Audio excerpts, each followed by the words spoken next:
ಸಭೆಯ ಬಗ್ಗೆ ಪಂಚಾಯತ್ ಅಧ್ಯಕ್ಷರು ಆಗಮಿಸಿದ್ದಾರೆ. ಅವರಿಗೆ ಪಂಚಾಯತ್ ಪರವಾಗಿ ಸ್ವಾಗತವನ್ನು ಬಯಸ್ತಿದ್ದೇನೆ. ಹಾಗೂ ಪಂಚಾಯತ್ ಸದಸ್ಯರಾದ ಮಜೀದ್, ಬಶೀರ್ ಮತ್ತು ಅನೀಸ್ ಇವರು ಕೂಡ ಆಗಮಿಸಿದ್ದಾರೆ.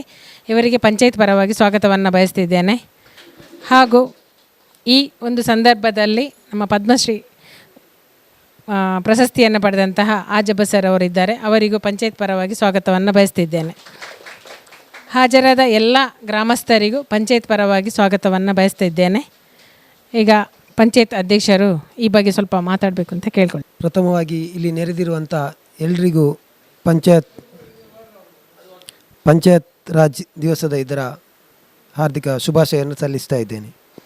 ಇವತ್ತು ಭಾರತದ ಇಡೀ ನಮ್ಮ ದೇಶದಲ್ಲಿ ಎಲ್ಲ ಕಡೆಗಳಲ್ಲಿ ಪಂಚಾಯತ್ ದಿವಸದ ಆಚರಣೆಯನ್ನು ಇವತ್ತು ನಾವು ಮಾಡ್ತಾ ಇದ್ದೇವೆ. ಅದರ ಮುಖ್ಯ ಅಂಗವಾಗಿ ನಾವು ಇವತ್ತು ನಮ್ಮ ಗ್ರಾಮವನ್ನು ಅಂತಾರಾಷ್ಟ್ರೀಯ ಮಟ್ಟದಲ್ಲಿ ಪರಿಚಯಿಸಿದಂತಹ ಅಕ್ಷರ ಸಂತ ಹಾಜಬ್ಬ ಇವರನ್ನು ಈ ಒಂದು ಪಂಚಾಯತ್ ರಾಜ್ ದಿವಸದ ಪ್ರಯುಕ್ತ ನಾವು ಇವರನ್ನು ಸನ್ಮಾನಿಸಲಿದ್ದೇವೆ. ಅದೇ ರೀತಿ ಈ ಪಂಚಾಯತ್ ರಾಜ್ ದಿವಸದ ಬಗ್ಗೆ ನಮಗೆ ಈಗ ಸರ್ಕಾರದಿಂದ ಬೇಕಾದಂತಹ ತರಬೇತಿಗಳು ಇದರಲ್ಲಿ ಎಲ್ಲರೂ ಪಾಲ್ಗೊಂಡಿದ್ದೀರಾ. ತಾವು ಇದಕ್ಕೆ ಆಗಮಿಸಿದ ಎಲ್ಲ ಹರೇಕಳ ಗ್ರಾಮದ ಎಲ್ಲ ನಾಗರಿಕರನ್ನು ನನ್ನ ಗ್ರಾಮ ಪಂಚಾಯತ್ ಪರವಾಗಿ ಹಾರ್ದಿಕವಾಗಿ ಅಭಿನಂದನೆ ಸಲ್ಲಿಸ್ತಾ ಇದ್ದೇನೆ. ನಾವು ಈ ತರಬೇತಿಯಲ್ಲಿ ನಾವು ಕೆಲವು ಅಂಶಗಳನ್ನು ನಾವು ಕೈಗೊಂಡಿದ್ವಿ.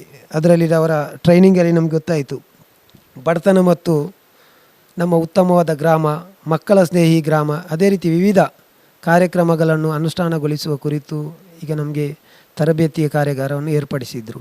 ಇದನ್ನು ಎಲ್ಲವನ್ನು ತಮ್ಮೆಲ್ಲರ ಸಹಕಾರದೊಂದಿಗೆ ನಾವು ಮುಂದಿನ ದಿನಗಳಲ್ಲಿ ನಮ್ಮ ಗ್ರಾಮವನ್ನು ಬಡತನ ನಿರ್ಮೂಲನಾ ಮುಕ್ತ ಗ್ರಾಮವಾಗಿ ಮಾಡುವುದು ನಮ್ಮ ಉದ್ದೇಶವಾಗಿದೆ ಅಂತ ಹೇಳುತ್ತಾ ಅವಕಾಶಕ್ಕಾಗಿ ಒಂದಿಷ್ಟು ನಾನು 2 ಮಾತನ್ನು ಕೊನೆಗೊಳಿಸ್ತೇನೆ. ಈಗ ಅವರಿಗೆ ಸನ್ಮಾನ ಕಾರ್ಯಕ್ರಮ ಇದೆ.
ಧನ್ಯವಾದ ನಿಮಗೆ ಎಲ್ಲರಿಗೂ ಕೂಡ.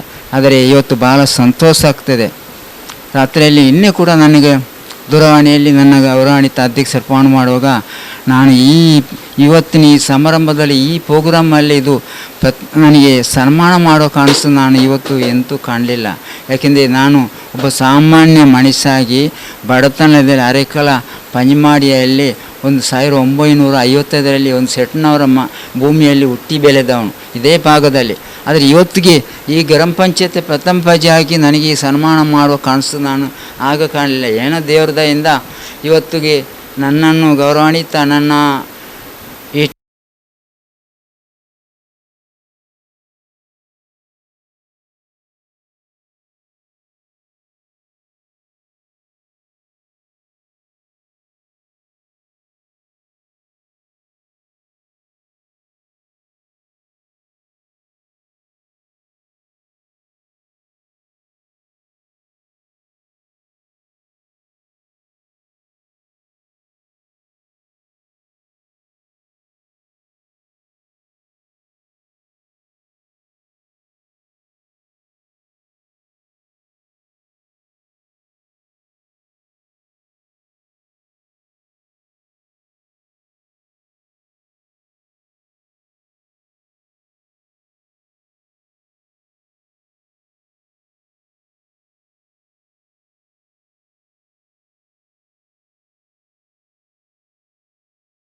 ಅನಿಲ್ ಕುಮಾರ್ ಕಟ್ಲಿ, ಜಿಲ್ಲಾ ಉಸ್ತುವಾರಿ ಸಚಿವರು ಕೋಟೆ ಶ್ರೀನಿವಾಸ ಪೂಜಾರಿ, ಜಿಲ್ಲಾಧಿಕಾರಿ ಇರ್ಬೋದು, ಹಲವಾರು ಸಂಘ ಸಮಸ್ಯೆ ಸರ್ಕಾರಿ ಶಾಲೆಗೆ ಅವರ ಮುಖಾಂತರ ಸಹಾಯ ಸಿಕ್ಕಿದೆ.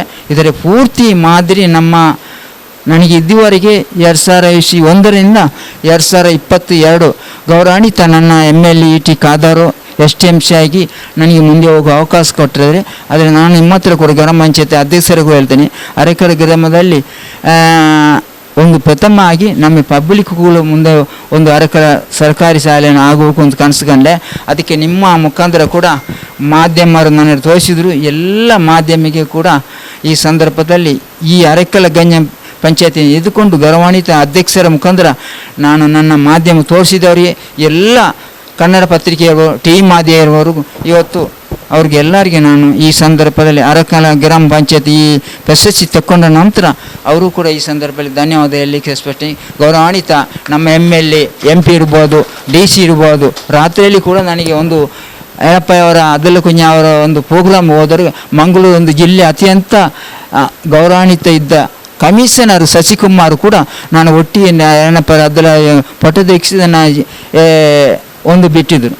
ಆ ಜಬ್ಬ ಬಡತನ ಇದಿಲ್ಲದ್ರೆ ನಾನು ಒಂದು ಪೊಲೀಸ್ ಸ್ಟೇಷನ್ ಹೋದರೆ ಕೂಡ ಗೌರವಾನ್ವಿತವಳಿ ನಾನು ನಮ್ಮ ಗ್ರಾಮ ಪಂಚಾಯತಿ ಅಧ್ಯಕ್ಷನ ಕರ್ಕೊಂಡು ಹೋಗೋಕ್ಕೂ ಕೂಡ ಈ ಒಂದು ಅವಕಾಶ ಕೊಟ್ಟದಕ್ಕೆ ನಾನು ಋಣಿ ಆಗಿದ್ದೇನೆ. ನಮ್ಮ ಗ್ರಾಮದಲ್ಲಿ ಇನ್ನು ಕೂಡ ನಮಗೆ ನಿಮ್ಮ ಸಹಾಯ ಸಿಕ್ಕಲಿ ಅಂತ ಅರಸಿನ ಜೊತೆಯಲ್ಲಿ ನಮ್ಮ ಏರಿಯಾದ ಅಬ್ದುಲ್ ಸತ್ತಾರು ಈಗ ಜಾಯ್ನ್ ಆದ ಅವರು ಕೂಡ ನಮ್ಮ ಮುಂದಿನದಲ್ಲಿ ಎಲ್ಲರಿಗೆ ಒಂದಾಗಲಿ ನಮ್ಮ ಏರಿಯಾದಲ್ಲಿ ತುಂಬ ಕೆಲಸ ಆಗಬೇಕು ಉಂಟು. ಸರ್ಕಾರಿ ಶಾಲೆ ಅಭಿವೃದ್ಧಿಯಾಗಿ ಹಲವಾರು ಲಕ್ಷ ಕಟ್ಟಲೆ ಬೇಕು ಕೂಡ. ನಾನು ಬೇರೆ ಬೇರೆ ಧರ್ಮದಿಂದ ಬೇರೆ ಬೇರೆ ಸಹಾಯದಿಂದ ಕೇಳ್ತೇನೆ. BLL ಕಂಪನಿ ಕೂಡ ಮುಂದೆ MRBL ಕೂಡ ಸಹಾಯ ಮಾಡಲಿಕ್ಕೆ ಭರವಸೆ ಕೊಟ್ಟಿದೆ. ಇದರೆಲ್ಲ ನಿಮಗೆ ಸಹಾಯ ಸಹಕಾರ ಬೇಕು ಅಂತ ಹೇಳಲಿಕ್ಕೆ ಇಷ್ಟಪಡಿ. ಜೈ ಹಿಂದ್, ಜೈ ಕರ್ನಾಟಕ, ನಮಸ್ಕಾರ. ಎಲ್ಲರೂ ಕೂಡ ಪ್ರೀತಿಯ ನನ್ನ ಸನ್ಮಾನ ಮಾಡಿ ಗ್ರಾಮ ಪಂಚಾಯತಿ ಅಧ್ಯಕ್ಷರಿಗೆ ಮತ್ತೆ ನಾನು ಧನ್ಯವಾದ ಹೇಳಲಿಕ್ಕೆ ಇಷ್ಟಪಡ್ತೇನೆ. MP MLA ಅವರಿಗೆ ನಮಸ್ಕಾರ. ನಾವು ಮಾಡ್ತಾ ಇದ್ದೇವೆ.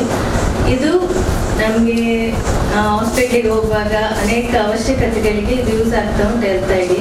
ಇದು ಮಾಡಿ ಇಟ್ಕೊಂಡ್ರೆ ಪೂರ ನಿಮ್ಗೆ ಫ್ರೀ ಆಗದಿದ್ರು ಸ್ವಲ್ಪ ಆದ್ರೂ ಅದರಿಂದ ಕಷ್ಟ ಇರೋರಿಗೆ ಅವಕಾಶ ಆಗ್ತದೆ ಅಂತ ಮುಂದೆ ಅದ್ರ ಬಗ್ಗೆ ನಿಮ್ಗೆ ಎಲ್ಲರಿಗೂ ಗೊತ್ತಾಗ್ತದೆ ಹೆಲ್ತ್ ಐಡಿ. ಹಾಗಾಗಿ ಪ್ರತಿಯೊಬ್ಬರು ಹೆಲ್ತ್ ಐಡಿ ಮಾಡಲಿಕ್ಕೆ ಸಹಕಾರ ಮಾಡಬೇಕು ಅಂತ ಕೇಳ್ಕೊಳ್ತೇವೆ.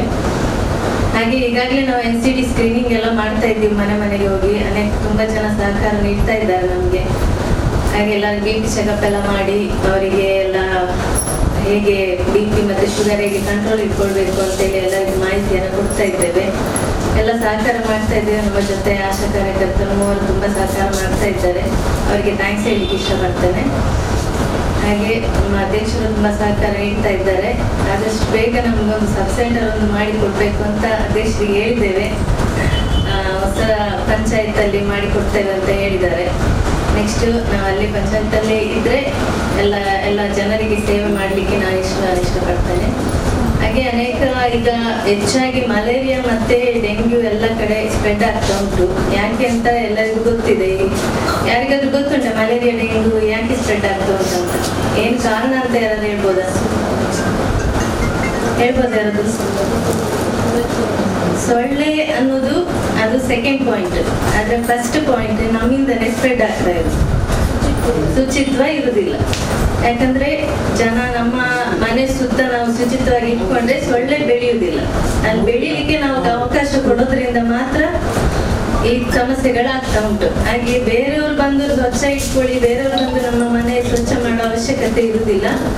ನಮ್ಮ ಅಕ್ಕಪಕ್ಕ ಮನೆ ಸ್ವಚ್ಛತೆಯನ್ನ ನಾವೇ ಮಾಡ್ಕೊಳ್ಬೇಕು. ಹಾಗಾಗಿ ಅದೆಲ್ಲ ಕಡೆ ಆದಷ್ಟು ನಾವು ಪ್ರತಿಯೊಂದು ಮನೆಗೆ ಹೋಗುವಾಗ ಅದ್ರ ಬಗ್ಗೆ ಹೇಳಿ ಅವರಿಗೆ ಮಾಡ್ತಾ ಇದ್ದೀವಿ, ಅರಿವು ಮೂಡಿಸ್ತಾ ಇದ್ದೇವೆ. ಹಾಗೆ ಎಲ್ಲ ಸಹಕಾರ ನೀಡ್ತಾ ಇದ್ದಾರೆ. ನಮ್ಮ ಒಂದು ಆರೋಗ್ಯವೇ ಭಾಗ್ಯ ಅನ್ನೋ ಸ್ಲೋಗನ್ ಅನ್ನ ನಾವೆಲ್ಲ ಫಾಲೋ ಮಾಡ್ಬೇಕಂತ ಅನ್ಕೊಂಡಿದ್ದೇವೆ. ಹಾಗೆ ಈ ಒಂದು ಅರೆಕಳ ಸ್ವಚ್ಛವಾಗಿ ಇಟ್ಕೊಳ್ಬೇಕು ಅಂತ ನಾವೊಂದು ಗುರಿಯನ್ನ ಇಟ್ಕೊಂಡು ಬಂದಿದ್ದೇವೆ. ಹಾಗೆ ಎಲ್ಲರ ಸಹಕಾರ ನೀಡ್ತಾ ಇದ್ದಾರೆ. ಹಾಗೆ ಎಲ್ಲರಿಗೂ ನಾನು ಥ್ಯಾಂಕ್ಸ್ ಹೇಳಕ್ಕೆ ಇಷ್ಟಪಡ್ತೇನೆ.